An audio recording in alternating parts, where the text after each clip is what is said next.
Can you see that? Yeah, that's Thank you.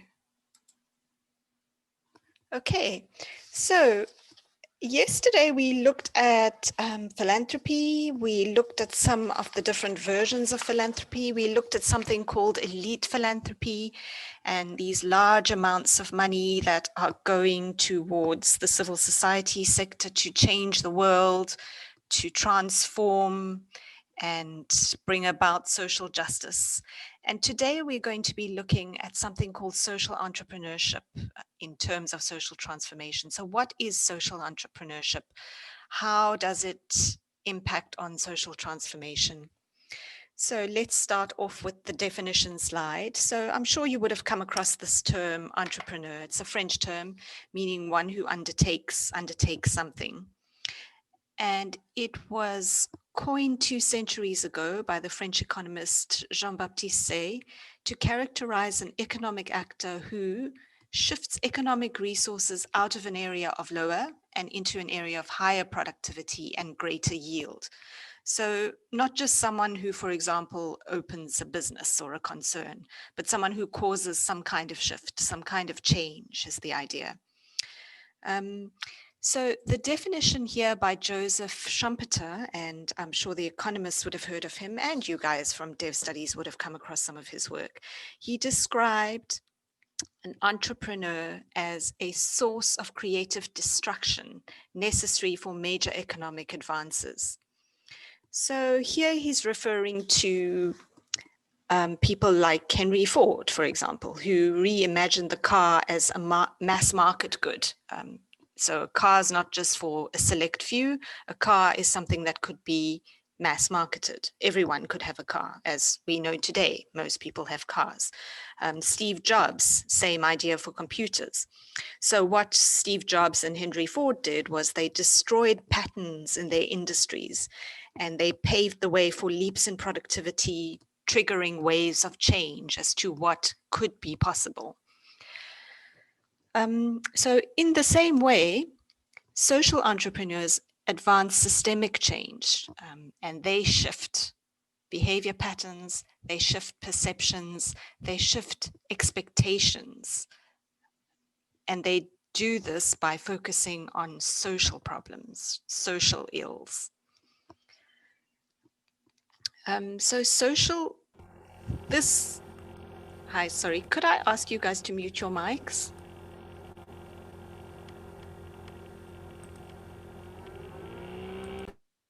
Thank you. So this focus on social problems is what can potentially cause shifts and impacts to social transformation. Let me read you a quote.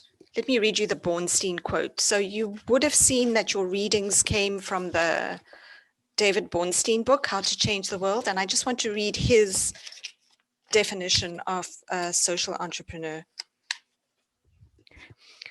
Social change frequently begins with a single entrepreneurial author, one obsessive individual who sees a problem and envisages a new solution, who takes the initiative to act on that vision, who gathers resources and builds organizations to protect and market that vision, who provides the energy and sustained focus to overcome the inevitable resistance, and who, decade after decade, keeps improving, strengthening, and broadening that vision until what was once a marginal idea has become a new norm. I think that's a really great definition of social entrepreneurship. And we're going to look at some examples of social entrepreneurship from the Bornstein work a little bit later. So social entrepreneurship, let's look at some of the actual definitions, a definition of social entrepreneurship. Innovative social value creating activity that can occur within or across the nonprofit, business and public sectors. So the first key element here is innovation. Producing something new as opposed to replicating a process or replicating an activity. Another element is social value creation. So here the generation of social value as opposed to commercial value. and the position, so the loci of this, can occur in all sectors. It can occur in terms of a collaborative interaction. So the idea is that there's a sense of merging the passion of a social mission with the discipline of what it would take a business to succeed. But the outcome is of the social mission is that it's not for profit, right? As opposed to the business, where the outcome is for profit. So social entrepreneurs are defined as change promoters in society. They pioneer invention within the social sector, and they do this through the idea, through the use of a breaking idea. So this is something that funders call change agents, right? People who come in and cause a shift or cause a change. So let's look at some of the differences between an entrepreneur in terms of it being used in an economic sense and an entrepreneur in terms of it being used in a social sense. In the economic sense, the concept entrepreneur has been examined in an attempt to conceptualize the entrepreneur's propensity to seek out and exploit change. In contrast, the social entrepreneur has received less attention. So social entrepreneurs are often, excuse me, social entrepreneurs are often just cast as humanitarians or saints, okay? People like Florence Nightingale.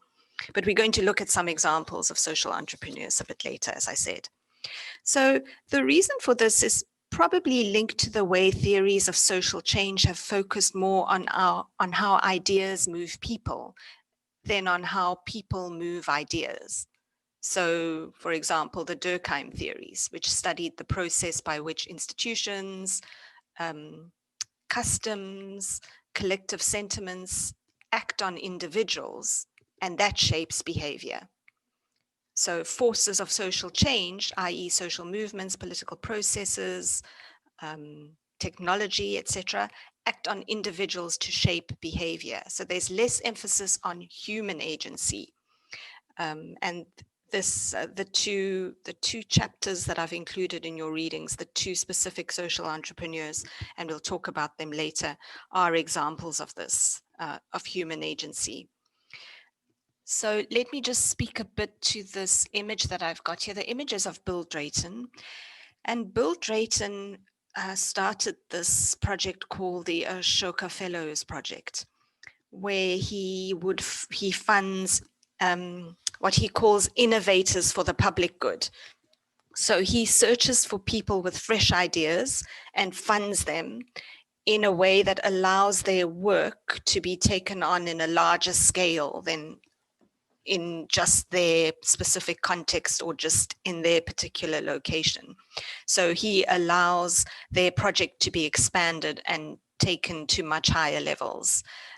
So I don't know if you've come across some of his work. He's now got a new project, and I forget what it's called, but the Ashoka Fellows is a project that's been so incredibly well funded across the board. I mean, there are Ashoka Fellows at the London School of Economics, for example. There's an Ashoka Fellowship project, and they really do bring people who are very involved in their activities, not people who are just doing things because they sit at a university or maybe because they work for an NGO, but people who are really invested in their societies or communities and who are really looking to affect social change and then have that social change expanded and replicated.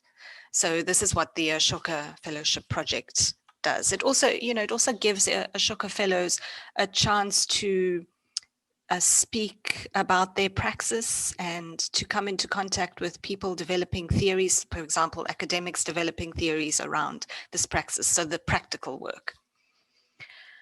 Okay, so for him, the most obvious test of a social entrepreneur is whether they are possessed by an idea. So that's something to think about, being possessed by an idea. Okay, so what does social entrepreneurship do?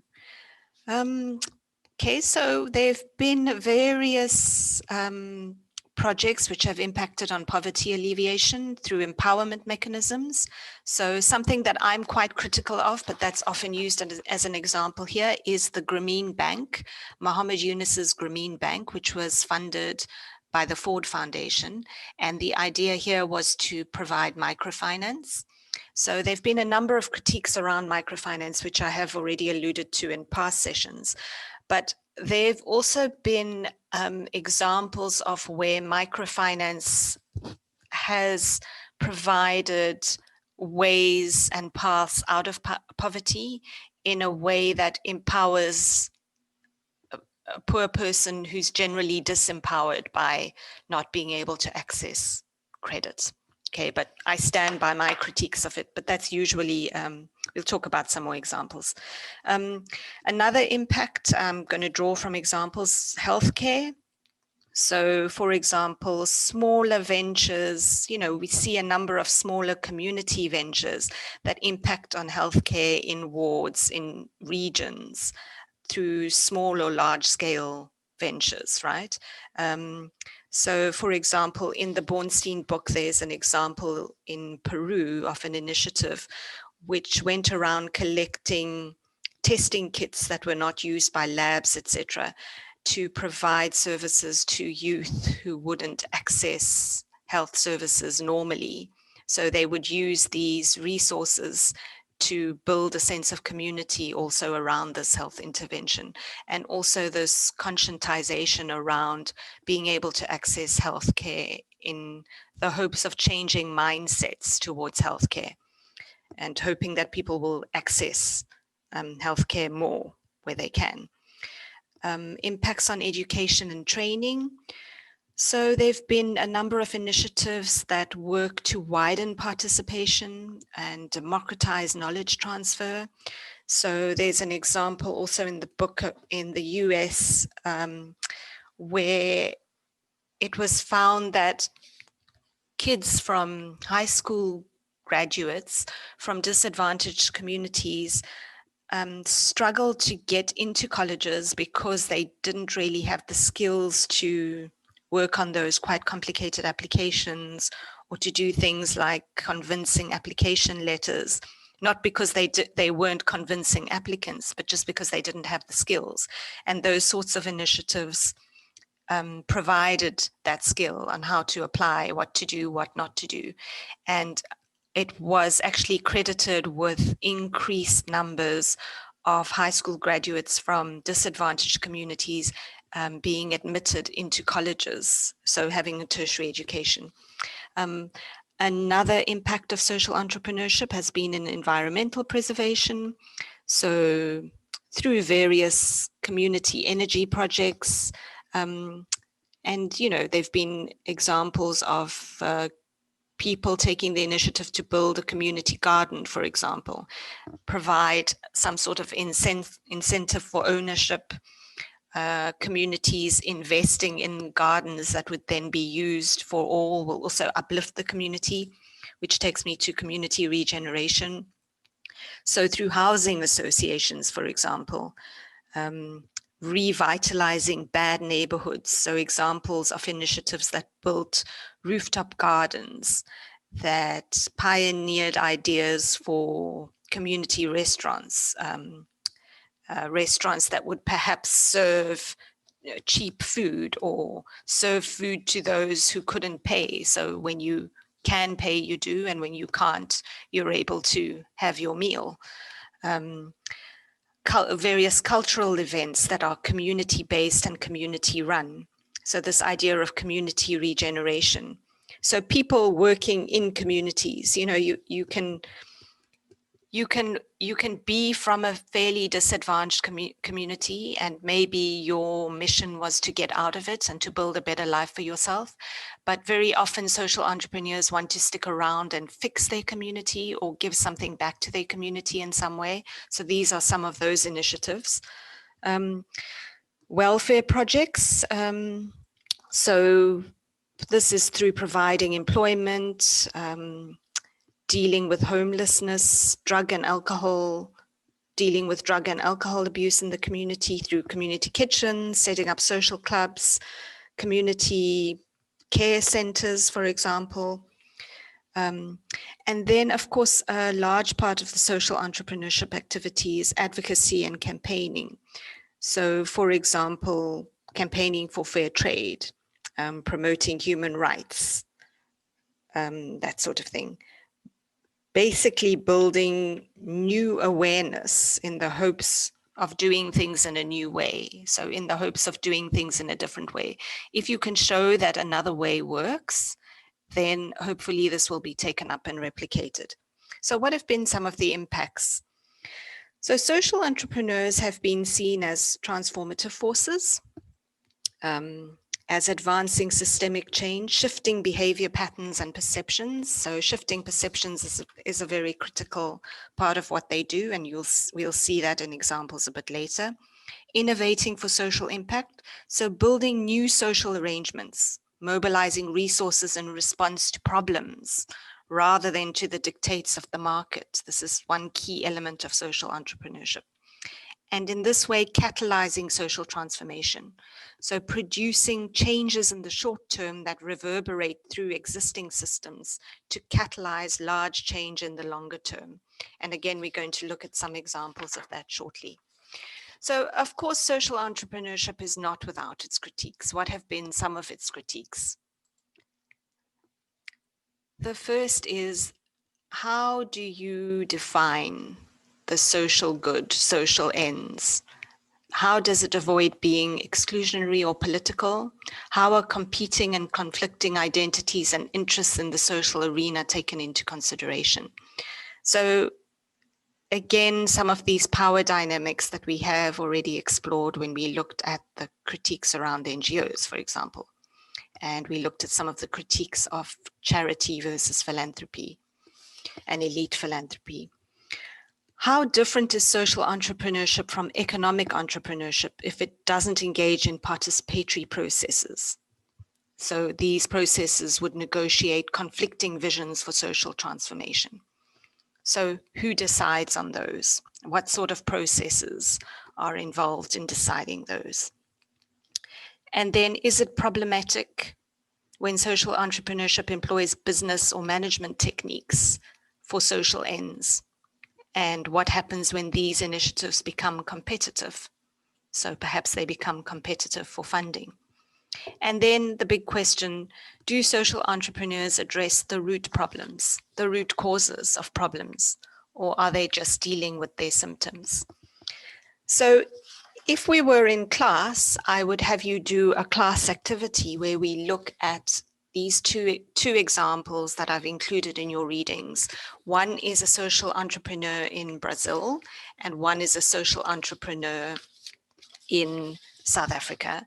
And I would have you look at the initiative and answer some of these questions. So how was the initiative motivated? What's innovative about it? How does it add social value? Is there a commercial aspect? What were some of its obstacles? And is it replicable? Is it something that can be sustained and replicated? So because we can't do that in class, I'm just going to go through the two examples a little bit. So this isn't being done in a way that I think is ideal with just me talking. And I don't know if you've read the two chapters. I hope that you have, or I hope that some of the things that I say now will interest you enough to go and read them. So the first one, let's deal with the Brazilian social entrepreneur first. So his name is Fabio Rosa, and he was working in a rural municipality in Brazil called Palmares do Sol. And what he found when he got there was that farmers who had rice crops, rice needs a lot of water to grow.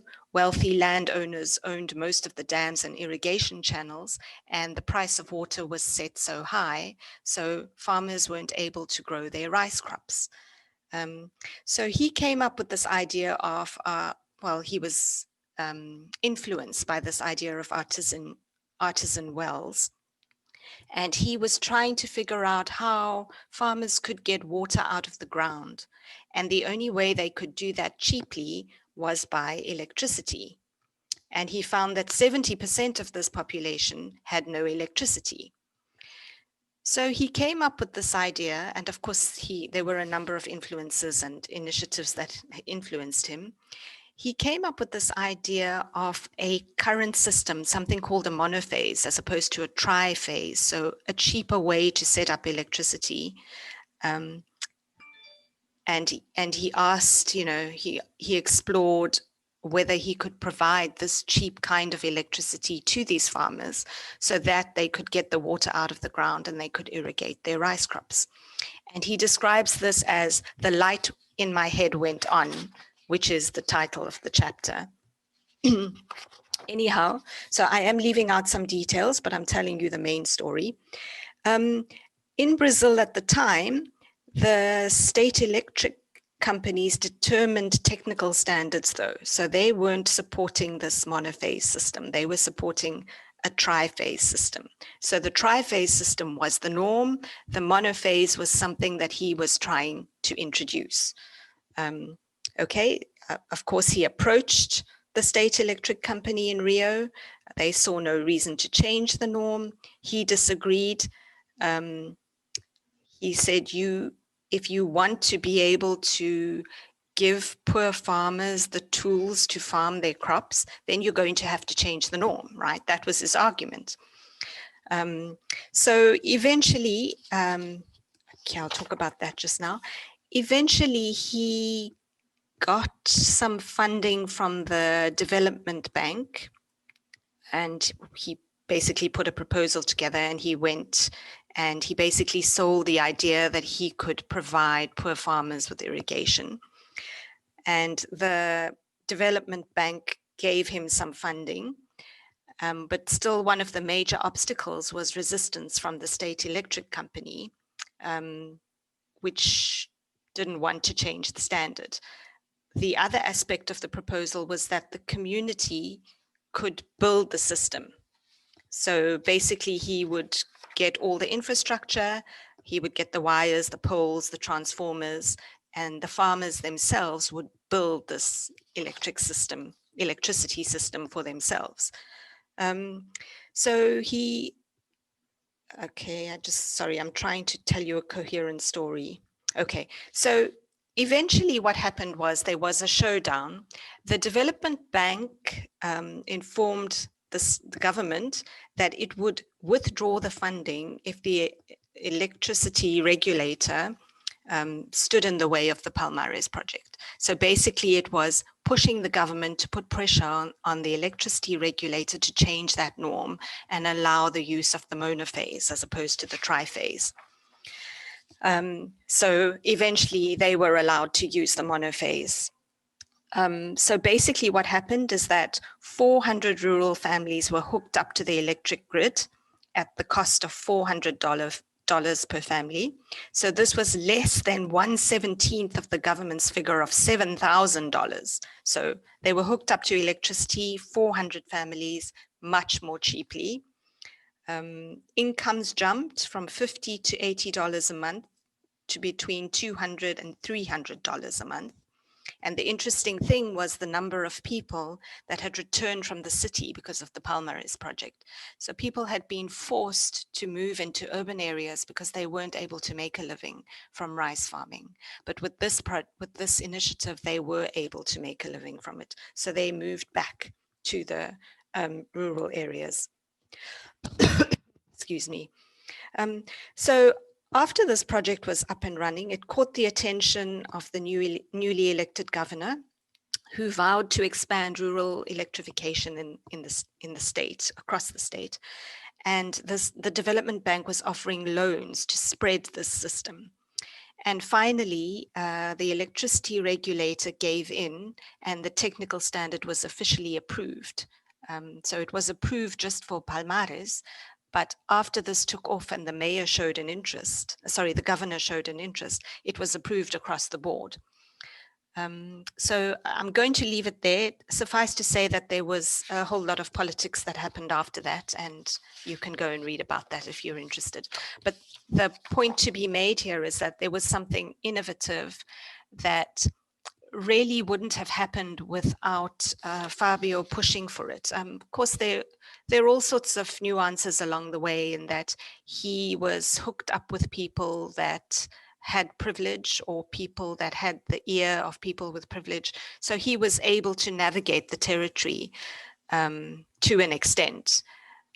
But the point is that if he hadn't been quite dogmatic about his idea, it's not something that would have materialized. And also, once it had materialized and was up and running, it was something that could be seen as replicable, and it was noticed by politicians. So often there are things that are happening, for example, this tri-phase electricity, that are the norm, and it takes something like this to break that norm, to change things so that social transformation can happen, and that poor farmers can get access to water, as opposed to just the rich landowners owning those rights to water. So this is an example of social entrepreneurship, and the quote by Drayton where he said it's somebody who's obsessed with an idea, right? I just want to move on to the second social entrepreneur, because she's one of us. She's South African. Her name is Veronica Kosa. So she was a nurse in a public hospital in Pretoria, or an AIDS care center. And she was, we talked quite a bit about the AIDS denialism in South Africa in session 5, so I'm not going to go into that again. But she was one of the frontline workers, a nurse in this context, who saw that hospitals and clinics were unable to meet the need for AIDS care, right? And people who were affected had very little knowledge about the disease and how to react to it.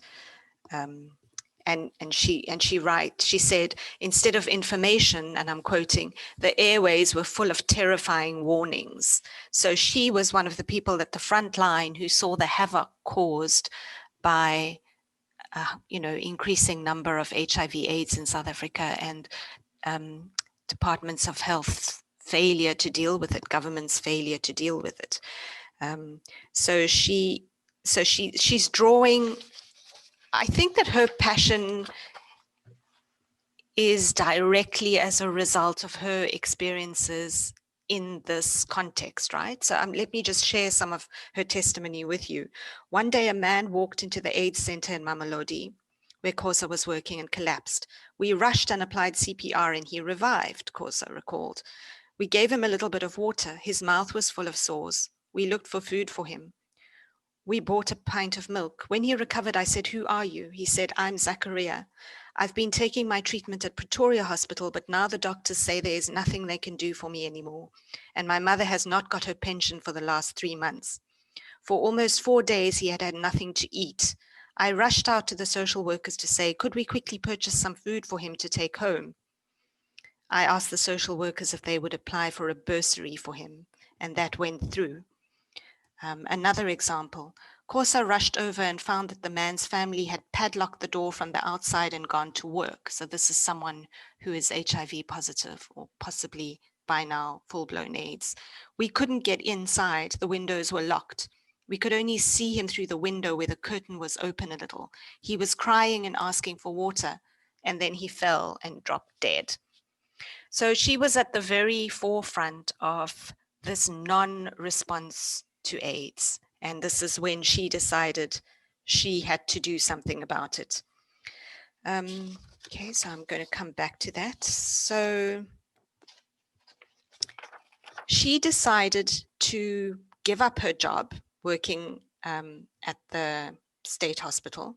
She accepted a reduced pension. She set aside half of it, half of her retirement package, and she set aside half of it for her retirement, and she used the other half to do home care in Mamelodi. She would end up spending all of her savings. So she set up something called the Tateni Home Care Services. Tateni is an Nguni word of affection for a child who is beginning to walk. And I think this is quite fitting for this initiative, because she was one of the very first people to do the home-based care and realize the need for palliative care around HIV/AIDS. I mean, the government was nowhere near realizing this. Remember, I talked a little bit about the TAC treatment project and treatment literacy program. These were some of the very early recognitions of what needed to be done, right? So another interesting thing about Kosa is that she had come into contact with young prostitutes, and she trained them. Well, you know, they said to her, well, she trained them to be able to deal with HIV patients, what to do. And they said to her, but will this make us money? And she said, I don't know if it's going to make you money, but I'm going to give you skills, and you are going to be able to deal with your family members, for example, if this ever happens to them. And eventually these training groups got larger and larger, and she drew from the young prostitutes who then were trained by her and then went into palliative care. And then when there were formal palliative care programs funded by the state, these young people were employed by those programs. So she was the one who began training them. Okay. So I don't want to give you too much details. So basically her strategy was to complement the formal healthcare system, to seek partnerships with organizations, to seek partnerships with the community, to enhance home care skills of family members and neighbors, including school children, and to involve the community in all major decisions concerning her organization's activities. So you could see it was quite progressive. Okay, so of course, she had a number of obstacles. One was resources. She didn't have access to things like medication or bandages. She would recycle sheets as bandages. She would make homemade petroleum jelly. So she would improvise. So obviously she didn't have access. She just kept dipping deeper into her retirement fund. Anyway, in 1996, the World Health Organization contacted the Gauteng Department of Health and, you know, asked questions about community care for AIDS and asked questions about what departments of health were doing, provincial departments of health were doing. The provincial departments of health, of course, were doing nothing, but they had heard of Tateni, and so they kind of linked with Tateni. This was the first time that Veronica Kosa received some funding from that project. It wasn't a lot of money. It was about 20,000 Rand, but later she got more. Okay. But it did cause government to take a closer look at Veronica's model, right? The Tateni model and how it was working. So at the time, there were 1.6 people infected with HIV/AIDS in Gauteng, but there was no palliative care for them beyond a few cancer units and hospice beds. So there was no provisioned palliative care for HIV/AIDS. So it was becoming clear to provincial government that a new kind of health response was needed to cope with AIDS, right?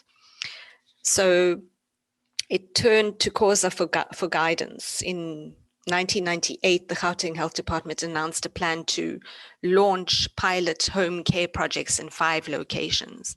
And Tateni was the model which was followed and replicated in these.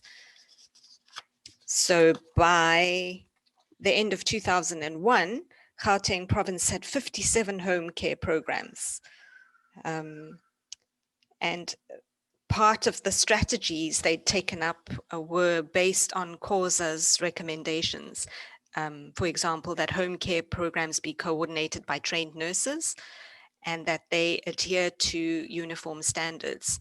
And some of these recommendations that she made, and basically she made them through her practice, through Tateni, she made them through her practice. These have now become government policy. So that's an example of how she was actually able to shape government policy around health, and this was a direct result of her participating with communities. So she wasn't doing things to communities, she was working with them to try to service their health needs. So it was that sort of process that led to this new policy, the fact that it was a participatory process is what I'm trying to say. Okay, I think I'm going to leave it there, but I do hope that you go and read the 2 chapters, and there are some other chapters. And I mean, if you want to look up the Ashoka Social Entrepreneurship Project, there are some really fascinating examples of social entrepreneurs working for social impact and some of the initiatives that are happening.